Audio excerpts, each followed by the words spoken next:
ఇటీవల అనంతపురంలోని సాయిబాబా కళాశాల సమస్య రాష్ట్ర వ్యాప్తంగా ఎయిడెడ్ స్కూల్స్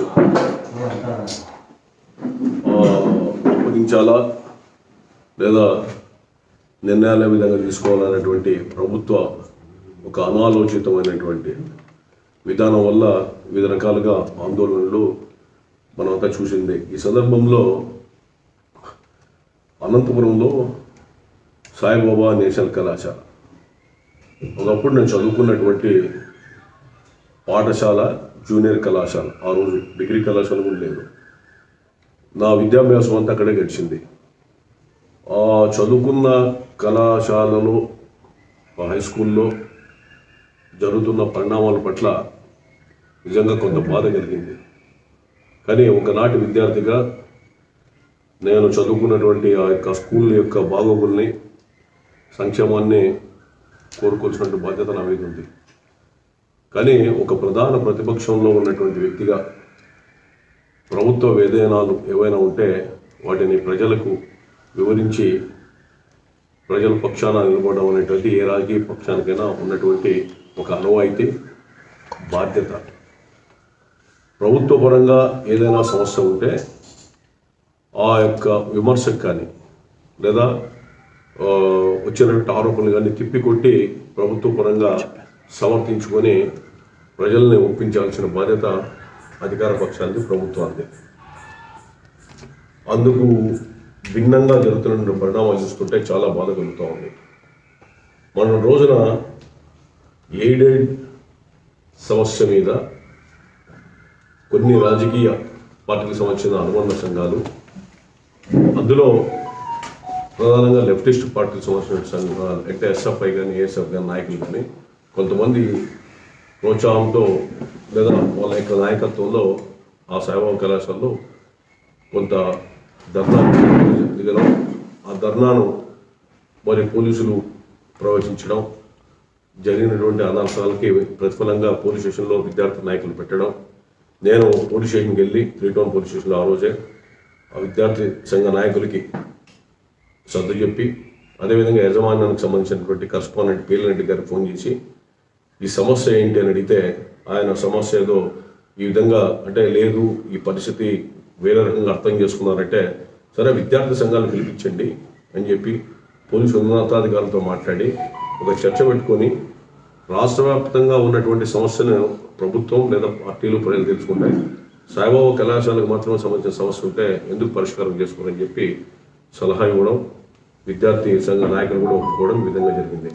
జరిగిన నేపథ్యం తర్వాత రాష్ట్ర వ్యాప్తంగా జరుగుతున్నటువంటి సందర్భంలో నారా లోకేష్ రాష్ట్ర పార్టీ భారత తెలుగుదేశం పార్టీ జాతీయ ప్రధాన కార్యదర్శి రావడం, ఆయన నేను జరిగినటువంటి తతంగంలో ఒక అమ్మాయి బాలిక గాయపడింది, అదేవిధంగా విద్యార్థుల యొక్క ఆ యొక్క దేవాలయాల లాంటి ప్రాంగణంలోకి పోలీసులు పోవడం కరెక్ట్ కాదనేటువంటి భావనతో రావడం, అక్కడ వచ్చి విచారించాలని చెప్పడం, అందులో స్టూడెంట్స్తో ముఖాముఖి పెట్టుకోవాలని ఈ విధంగా ఈ కార్యక్రమాలకి శ్రీకారం చుట్టి పాల్గొనడం జరిగింది. నారా లోకేష్ బాబు వచ్చి సాయిబాబా విద్యార్థులతో ఒక ఫంక్షన్ హాల్లో మాట్లాడడం ముఖాముఖి, తర్వాత ఆ యొక్క కళాశాల ప్రాంగణంలోకి పోయి విచారించడం శాంతియుతంగా జరిగాయి. ఎక్కడ ఎలాంటి అలజడులు కానీ ఏమి కానీ జరగలేదు. ఒక ప్రతిపక్ష పార్టీలో ఉన్నటువంటి వ్యక్తిగా తన బాధ్యతను తాను నిర్వర్తించడం జరిగింది.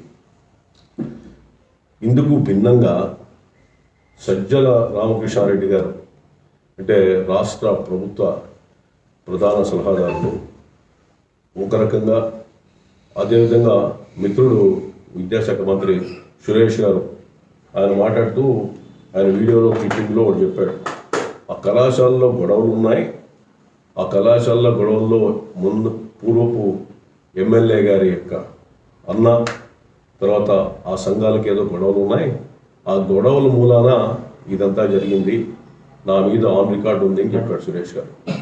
సురేష్ గారికి ఒకటే నేను మనవి చేస్తున్నా, ఒకనాటి నా మిత్రుడు, మీరు విద్యాశాఖ మంత్రిగా ఆ కళాశాల యాజమాన్యంలో ఏవైనా తప్పులుంటే, గొడవలుంటే విద్యాశాఖ మంత్రిగా తగిన ఆదేశాలు ఇచ్చి విచారణ చేపట్టి చర్యలు తీసుకోండి, తప్పులేదు. కానీ ఇందులో కుట్ర దాగి ఉంది ఈ యొక్క ఆందోళనలో అని చెప్పి చెప్పడం మాత్రం భావ్యం కాదు. బాధ్యతాయుతమైనటువంటి మంత్రిగా ఆ స్థాయిలో ఉండి ఈ విధంగా మాట్లాడడం చూస్తుంటే నిజంగా బాధ కలుగుతూ ఉంది. మరి ఆయనేమో ఆ రకంగా మాట్లాడుతున్నాడు. సజ్జల రామకృష్ణారెడ్డి గారు ప్రెస్ మీట్ పెట్టి గొడవ జరిగిన కళాశాల తెలుగుదేశం పార్టీ మాజీ ఎమ్మెల్యేది ఈనాడులో మరి నిన్న పరిచితమైంది. అంటే ఆ కళాశాలలో గొడవ జరిగింది మాజీ ఎమ్మెల్యే, తెలుగుదేశం పార్టీ మాజీ ఎమ్మెల్యే అంటే, మంత్రి ఏమో అదేదో ప్రైవేట్ యాజమాన్యం, దానికి ఒక సొసైటీ ఉంటుంది, గొడవలు ఉన్నాయి, ఎవరెవరో ఉన్నారని చెప్పి ఆయన ఒకటి చెప్తున్నాడు. ఈయనేమో సాక్షాత్తు మాజీ శాసనసభ్యుడు తెలుగుదేశం పార్టీ వాళ్ళదే ఆ కళాశాల అంటాడు. అంటే నేను చదువుకున్నంత మాత్రం నా కళాశాల నాకు అవుతుందా? నేను సజ్జల రామకృష్ణారెడ్డి గారిని మీ ద్వారా, మీడియా ద్వారా నేను అభ్యర్థిస్తున్నాను. సజ్జల రామకృష్ణారెడ్డి గారు, మీరు ప్రధానమైనటువంటి బాధ్యత వహించాలా. ఒకప్పుడు లెఫ్టిస్ట్ పార్టీలో ఉన్నటువంటి వ్యక్తిగా మీకు కొన్ని కాస్త కూస్తో కొంత అవగాహన ఉంది మీకు అని చెప్పి విశ్వసించేవాడిని. కానీ మీకు వచ్చినటువంటి మీ స్టేట్మెంట్ చూసిన తర్వాత మీకు సమాచార లోపమా, లేదా అవగాహన రాహిత్యమా, లేదా బురద జల్లే కార్యక్రమమా? సమాచార లోపం అయితే మాత్రం సరిదిద్దుకోండి. ఎందుకంటే ఈ యొక్క వ్యవస్థల్లో మంచి చెడు అన్ని చోట్ల ఉంది. మీకున్నటువంటి సమాచార వ్యవస్థ తప్పుడు సందేశాలు కానీ సమాచారం కానీ మీకు ఇస్తే దాన్ని మీరు స్వీకరించి మీరు దాన్నే విధిగా పాటిస్తే రాష్ట్ర ప్రభుత్వం యొక్క విధి విధానాలు కానీ అదేవిధంగా ఇతరత్ర కార్యకలాపాలు పరిపాలన కొనసాగించాలంటే కష్టతరం అవుతుంది. దయచేసి మీ యొక్క సమాచారం లోపం ఉన్నట్లయితే వెంటనే తెప్పించుకొని మీరు దాన్ని సరిదిద్దుకొని భవిష్యత్తులో ఇలాంటి తప్పుడు సమాచారం మీకు ఇచ్చిన వ్యక్తుల మీద మీరు చర్య తీసుకోవాల్సిన బాధ్యత ఒక ప్రభుత్వ ప్రధాన సలహాదారుడిగా సజ్జల రామకృష్ణారెడ్డి గారికి ఉందని చెప్పి మనం చేస్తున్నాను. లేదు అవగాహన రాహిత్యం అయితే దానికి బాధ్యుడు నేను కాదు, మీరే దాని మీద పరిపూర్ణమైనటువంటి పరిజ్ఞానం పెంచుకోవాల్సిన అవసరం ఉంది. అట్లా కాకుండా బురద జల్లే కార్యక్రమాన్ని అయితే నాకేం నష్టం లేదు. ఎందుకంటే ఇలాంటివి ఏదో మంచి సలహా ఇవ్వాల్సినటువంటి పరిస్థితి వచ్చినప్పుడు ప్రభుత్వానికి మీకు కూడా 10 రకాలుగా సామాజిక బాధ్యత కలిగిన వ్యక్తులు ఎవరైనా లేదా అవగాహన రహితంగా ఏవైనా చెప్పినప్పుడు దాన్ని సరిగ్గా పరివర్తన పెంచుకొని సక్రమైన వాళ్ళలో పెట్టాల్సిన బాధ్యత మీ మీద ఉంది. ఆ విధంగా కాకుండా మీరు వదిలితేనే ఈ యొక్క సమస్య పరిష్కారం అవుతుందంటే నాకు ఎలాంటి బాధ లేదు, ఎలాంటి వేరే ఆలోచన కూడా లేదు. తప్పకుండా అది నష్టం మీకే తప్ప వ్యక్తిగతంగా నాకు నష్టం కాదు. ఒకటి ఆలోచించుకోవచ్చు రామకృష్ణ గారు, లేదు ఇప్పటికీ మీకు వచ్చిన సమాచారం నిజం అనిపిస్తే నేను ఒక ఖాళీ స్టాంప్ పేపర్ మీద ఏ లిస్ట్ హౌస్కి రమ్మంటే వస్తా, ఆ సర్వభౌమ కళాశాల నాదైతే మీకు రాయించేస్తాను. పూర్తిగా ప్రభుత్వ ఆధీనం తీసుకొని అక్కడ పేద పిల్లలకి మధ్యతరగతికి ఉచితంగా పట్టాలు చెప్తే రామకృష్ణారెడ్డి గారి పేరే సర్వభౌమ కళాశాలకి పేరు పెట్టుకుంటే కూడా నాకు అభ్యంతరం లేదు. లేదు ఇంకా మీకు మంచి అభిప్రాయం ఉంటే స్థలం ఇచ్చిన దాత ఆదినారాయణరావు గారు ఉన్నారు, ఆయన పేరన్నా పెట్టండి, మీరు ప్రభుత్వ ఆధీనం తీసుకోండి. నేను ఎక్కడ సంతకం పెడితే అది చెల్లుతుందంటే పెట్టడానికి కూడా సిద్ధంగా ఉన్నా. ఎందుకంటే నేనేదో అబద్ధాలు చెప్తున్నానని చెప్పి మరో ఆరోపణ చేసేవాళ్ళు. నేను మీకు టైం ప్లేస్ చెప్తే నేను రాయించడానికి కూడా సిద్ధంగా ఉందని చెప్పి రామకృష్ణ గారు మనం చేస్తున్నాను. ఒక మంత్రి, విద్యాశాఖ మంత్రి ఇచ్చినటువంటి సమాచారం ఒకవైపు, కొన్ని గంటల్లో సజ్జల రామకృష్ణారెడ్డి గారు ఇచ్చినటువంటి సమాచారము లేదా సందేశం ఉందామా, లేకపోతే ఇంకా ఆయన ప్రెస్ విలేకరుల సమాచారంలో వెళ్ళి అభిప్రాయం కానీ చూస్తే విరుద్ధంగా ఉంటే నిజంగా బాధ కలుగుతూ ఉంది.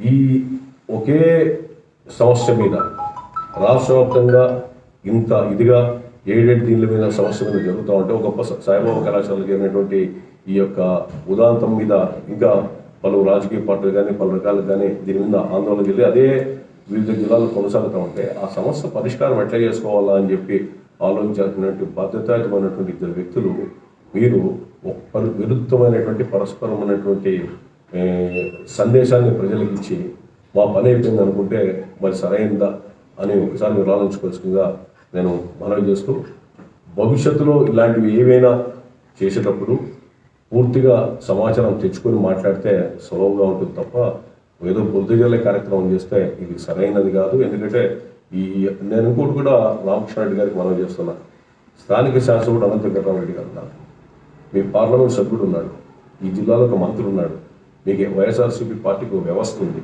అధికార యంత్రాంగం ఉంది. ఇన్ని రకాలుగా ఉన్నటువంటి ఈ యొక్క వీళ్ళ ద్వారానైనా మీ సరైనటువంటి సమాచారం మీరు పొందలేదా? ఆ సాయిబాబా కళాశాల గురించి ఏ పాత్రికేయుని అడిగినా, ఏ జిల్లాలో మారుమూల గ్రామాలు అడిగినా కూడా అదొక society, district national education trust అని, అది ఎప్పుడో 45 దశాబ్దాల కిందట ఉన్నటువంటి ఆ యొక్క విషయాన్ని ఎవరైనా చెప్తారు, ఎవరికైనా తెలుస్తుంది. 56 దశాబ్దాల కిందట నిర్మాణమైనటువంటిది, అది అంచెంచెలుగా ఎదిగినటువంటి కళాశాలలో వాళ్ళు ఈ విధంగా జరుగుతూ ఉంటే అవకతవకల మీదన్నా మీరు చర్యలు తీసుకొని ఎంక్వైరీ చేయాలా, లేదు క్లీన్ చిట్ ఇచ్చన్నా ఆడ క్రమశిక్షణ జరిగేటట్టు ప్రయత్నించాలి. లేదంటే ఇప్పుడు జరిగేటువంటి తతంగంలో లేదు ప్రభుత్వంకి సంబంధం లేదని మౌనంగా ఉండాలా, ప్రభుత్వంలో ఆధీనం తీసుకోవాలా.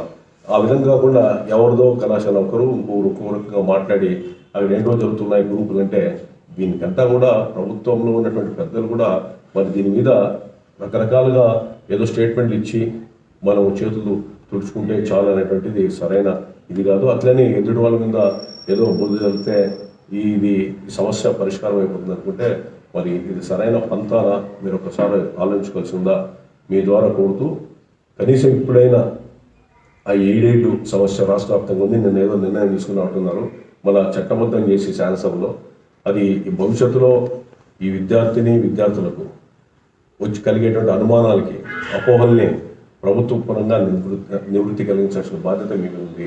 అదేవిధంగా ఫీజు రీయింబర్స్మెంట్ మీద రకరకాలుగా జరుగుతూ ఉంది.